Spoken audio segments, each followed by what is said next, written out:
Welcome to the Worth Listening podcast, where we focus on having positive and productive conversations around money. I'm your host, Lauren, a 4-time Olympian and certified financial planner. On this show, my guests share their money stories. Everyone has a unique story and experiences both wins and losses when it comes to money. My intent is to give listeners something they can relate to, something that builds their courage to be open and take control of their own money story. When I'm not creating a great show for my listeners, I'm running my company, Worth Winning, where I help individuals and families organize their finances. Check us out at worth-winning.com. All right, now on with the show. Welcome to the first episode of 2019. If you haven't set your financial goals yet for the year, what is stopping you? Don't say, I don't do resolutions. These are goals with real action items behind them. Write them down, make them real. I have deemed this year, friends don't let friends have effed up finances. And as a listener, you are my friend. I don't want you to have effed up finances. So don't let another year go by without making progress on getting yourself set up to be in the best financial situation possible. And you don't have to do it alone. That's what Friends Don't Let Friends Have Effed Up Finances is all about. Go to worth-winning.com to learn more. Today, I am excited to have Adele Jackson Gibson here to share her money memoir with us. Adele is a sports journalist, fitness coach, fitness model, and an athlete. She describes herself as an athlete who tells athletes stories. But today, she's coming on the podcast to share her own money memoir with us. Adele came from a family that helped provide her with a great financial start. She attended great schools and didn't even have to worry about student loans. That might have some of you feeling a little jelly, but remember the saying, if it ain't one thing, it's another. And Adele shares with us how lack of financial literacy caused her to make the biggest financial mistake of her life so far. But she also shares how she's working to overcome it and change her thinking from a mindset of scarcity to one of abundance. Let's listen as Adele shares her money memoir with us. All right, ladies and gentlemen, boys and girls, we have Adele Jackson Gibson here to share her money memoir with us today. Adele, thanks so much for being on the show. Yeah, I'm excited. Money memoir is a cool phrase. I like that. Yes, the money memoir is where everyone tells whatever they want to tell about their money story. So I like to start by having you introduce yourself just a little bit. So no one is a better expert at your life than you. So why don't you start by just telling us a little bit about you, where you are now, and then we'll take it back a little bit. Basically, I live in New York and I'm a sports journalist. I'm a fitness coach and I do fitness modeling. And basically, I'm an athlete who tells athlete stories. An athlete who tells athlete stories. I love it. All right. So where are you from? I'm from Buffalo, New York. Buffalo, New York. Mm-hmm. And currently residing in the NYC? Yes, Brooklyn. All right. Well, take us back to Buffalo, New York, childhood days, and share with us some of your childhood memories about money. Yeah, so I grew up in the suburbs of Buffalo, New York, and my parents are very smart individuals. My dad was a chemist, and my mom is a doctor, and now my dad's a professor. So they do fairly well, and so I'm very grateful to have been in a family that was able to send me to private school and the college that I wanted to go to, and I didn't have to worry about student loans. But there's always this understanding for me is that we kind of have to work for our money. We have to prove that we're worthy because we're people of color, and that we have to save and invest. And even though we were comfortable, I don't know, I always had a sense that we weren't rich. There's always a chance that something could happen, or like we had to watch our spending. It wasn't like we could go out and just buy whatever we wanted. So I always had this feeling of, oh, I can't have everything that I want, but I can have most things. But I was grateful for that. What kind of discussions were being had in your household about money? I don't think we talked about it too much. It was generally like when we went to the mall and we looked at what we were buying and whether or not we wanted to return something. I think that was the extent of it. There wasn't much besides that, and maybe my dad showing our investment portfolio and that I had stock in Hershey and Disney, and I was really excited about that. Who cares if it was doing well or not? It was freaking Mickey Mouse. But it wasn't really the conversation at the table. And I think my parents set it up in a way that they really wanted us to live our lives and be able to do what we wanted to do and not have to think about money, because they did when they grew up. So much so that they did really well in school. They got really high paying jobs. And now we want you guys to have the life that you want to create. Do you think that helped you actually create the life that you wanted to create, and that you had all the necessary tools because of the way they took that approach? Yeah, my parents did a great job in terms of really teaching me how to follow my passions and connecting with the right people and developing relationships and all that stuff. They were very good with that, sending me to really good schools. And so I feel like I will never be in deep financial trouble because I just have such a great network. But I do feel like I came into the workforce not really understanding what a W-2 was, and compared to a W-4 or 9 or whatever, how many tax forms there are today. Because there are a lot. There are a ton, and I'm just still trying to figure that out. And filing taxes, like, what is that? And budgeting, I've never really had to think too much about budgeting. I'm still learning about it. And as athletes, we can be pretty hard on ourselves. And I feel like I have been hard on myself for not being smart about money. I used to say that I was stupid with money, honestly. And I'm starting to change that story a little bit, because it's not helpful for me to talk to myself like that. But it's a skill that needs to be learned. And sometimes I wish they taught it in school. Like, I wish there was in high school some sort of accounting class, or some sort of, this is how you pay your taxes, or something like that. Just personal finance, right? Yeah. Personal finance, because that's the skill that you need to have after high school, honestly, because they're not all of us grow up that way. Yeah. Trying to figure that out. So. And everybody has to deal with money. Everyone has to earn some sort of living and figure out the best way to organize their finances for their grown-up life. So whether you become a doctor, a grocery bagger, or anything, you're earning a living and you got to make the most of that. So we need the education to do that completely. Mm-hmm. I love what you said. Like you said, you were talking about, I was just stupid with money, but I think some of the most successful people ever have suffered some huge financial failures, and they've gotten over those things. You're saying, like, I'm not going to talk to myself like that anymore. I'm not going to do that. Can you tell us about some financial failure that you had? Oh, yeah. So my first job out of grad school, I went to journalism graduate school, and I got a job at the same time. I was not expecting that to happen. I was expecting to go to grad school and then get the job, but I was like, you know what, this is kind of what I want to do. So I was doing part-time work for this company and going to grad school full-time. And I didn't understand what the word contractor meant. I didn't understand 1099. I was like, oh, I'm an employee at this company, so I'm just going to spend all the money. And so by the time tax season came around, I got this huge bill from the IRS, and I was like, what is this for? I don't know what this is about.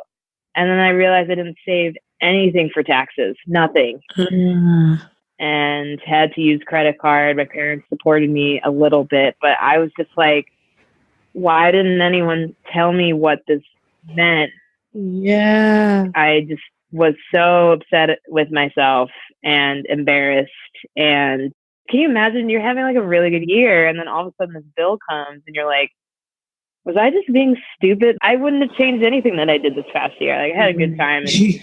Where was I traveling that year? I had a good time in Costa Rica, wherever I was having a good time. Right. It felt like at the time that I had gotten punished for something that wasn't my fault, really, but it happens sometimes when you don't have all the information. And I'm finding right now that it's not helpful for me to beat myself up anymore, because if I keep beating myself up, I am not open to any of the solutions that could potentially correct the situation.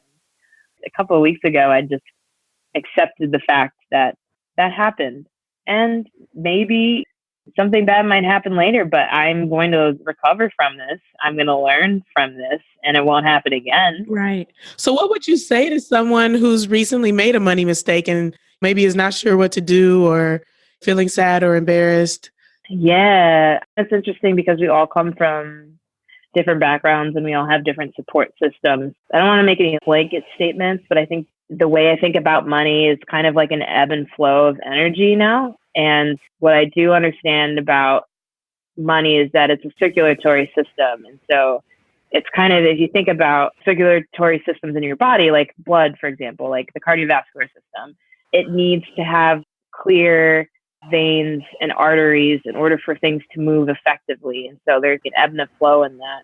And then if you're getting to the point where you're so stressed about money that you're just feeling really tight and tense about stuff, think about that as like a blood clot in the circulatory system. You're not allowing nutrients and stuff to actually get to where they need to come to. And what that means for me is that if my bank account is at negative balance or whatever, it means that I actually have to start relaxing around the situation and actually allowing that flow. So that means give and take. It's kind of like an ocean as well. So it means that I have to start giving as well. So maybe you're in a point where you're just so low and you only have 5 cents in your wallet, then don't give. But for me, when I'm in that situation, I tend to give dollar bills to people on the street if they need it, because that makes me feel a little bit better about my money situation and about what I have in my life, and that I'm still in a position to give and support other people.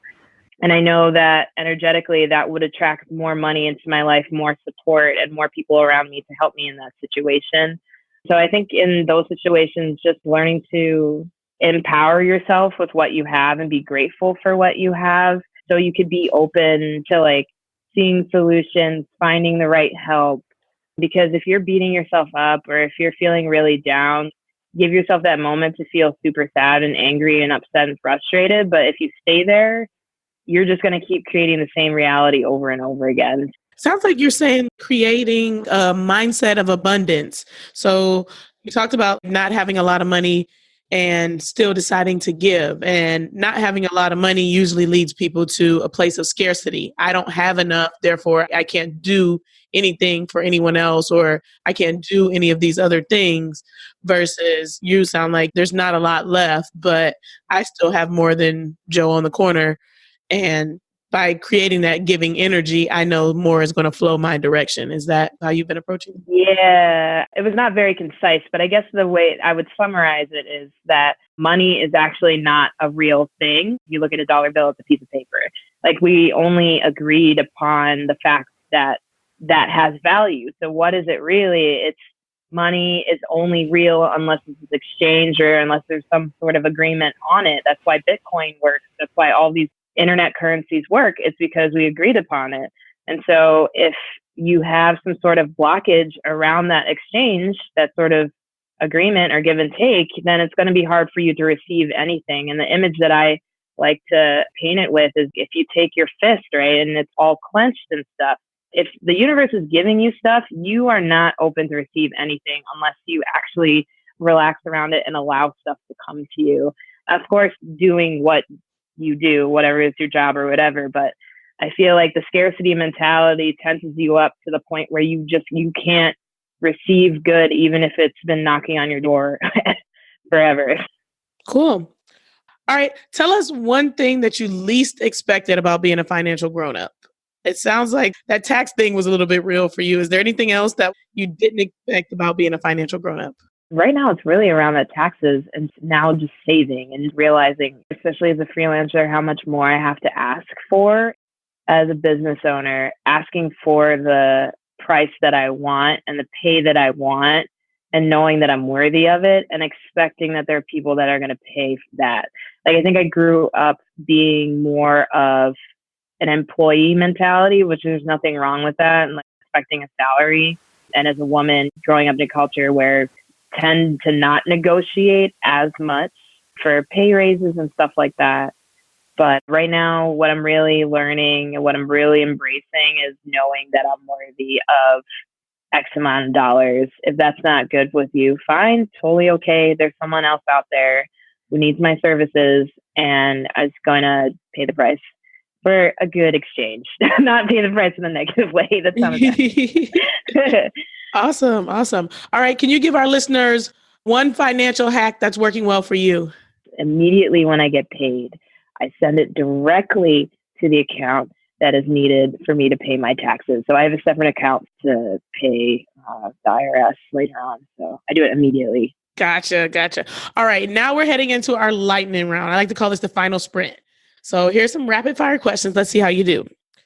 You've got $20 in your pocket right now. What do you spend it on? I would probably go to a hip hop dance class. Hip hop dance class. I like it. Yeah. Best thing about being an athlete? I always feel healthy. That is true. Finish this sentence. That awkward financial moment when you find a large dollar bill on the floor and you ask everybody if they dropped it and you're not sure if you should just walk away and take it. Right. That moment where you're like, integrity, values, morals. Yeah. But I feel like nobody wants this, so it must be mine. Maybe God gave it to me. Yeah. Yeah. All right. What is your worst money habit? Some days spending too much on Lyft or Uber. But your best money habit is? I give my money every week. Give money to someone every week. Yeah, to someone. Yeah. Or like a charity or something that I support. Yeah. Gotcha. Something you do for fun that doesn't cost anything. That would be singing in the shower. That sounds interesting, but I'm going to refrain from saying I want to hear that. I don't know. Did you have any singing lessons ever in life? No? So I probably need more singing lessons, but I have had singing lessons. I'm not a bad singer. I'm just not great. Okay. Last but not least, we have one final question. Can you share with us something you would like to improve about your finances in the upcoming year? For me, I would like to improve on having an actual savings and just having a larger rainy day fund. Okay. What's the action item that's going to help you reach that goal? Growing my business, leaning into it, and just trusting that moving into more of a fitness career is actually going to support me more than I realized. Mm-hmm. That is awesome. You have made it to the finish line. You have won the worth winning final sprint. You're standing on top of the podium. So tell us now how we can support you, where we can find you, everything you want us to know so that we can help you be great. Sure. My Instagram handle is Adele Jackson 26. You can also follow me on Twitter at Adele JG 26. You could tell that I created an account when I was 26. And yeah, my website is AdeleJacksonGibson.com. All right, Adele, thanks so much for being on the show today. Yeah, thank you for having me. I hope you enjoyed listening to Adele share her money memoir. Adele's story touched on something that a lot of podcast guests from 2018 also talked about, not knowing how to fill out papers when starting a job. Because she didn't know the difference between a W-2 and a 1099, she ended up with an unwanted tax bill when tax time rolled around. This is not an uncommon problem, and it's why financial literacy is so important. If you haven't yet set financial goals for the year, I encourage you to make one of them learning a new financial word each week. Our word of the day is not really a word. It's more like two concepts. So you may be wondering, what is the difference between the W-2 and the 1099? And I wanted to just take a little bit of time to clear that up for you. So a W-2 employee is when you work for a company and at the beginning of the year, they have you fill out a W-4. And at the end of the year, as an employee, they give you this form W-2, which you use to be able to file your taxes. Well, all year long, they have been deducting taxes from your paycheck and they've been just sending them off to the government for you. This is when people are always talking about filing their taxes to get their return because you've been giving Uncle Sam all this money all year, but maybe you gave him a little bit too much, and that's where people are filing their taxes and getting pumped about the possibility of getting a return. On the other hand, a person who receives a 1099, it's because they're a contractor. So you don't actually work for that company, but you are providing a service to that company. You're not an official employee. So at the beginning of your engagement with them, you fill out what they call a W-9. And at the end of the year, that company provides you with a 1099 showing what they've paid you over the course of the year because they don't want to pay taxes on the money that you should be paying taxes on. In this situation, all the taxes are your responsibility to pay, which means you need to be setting some money aside.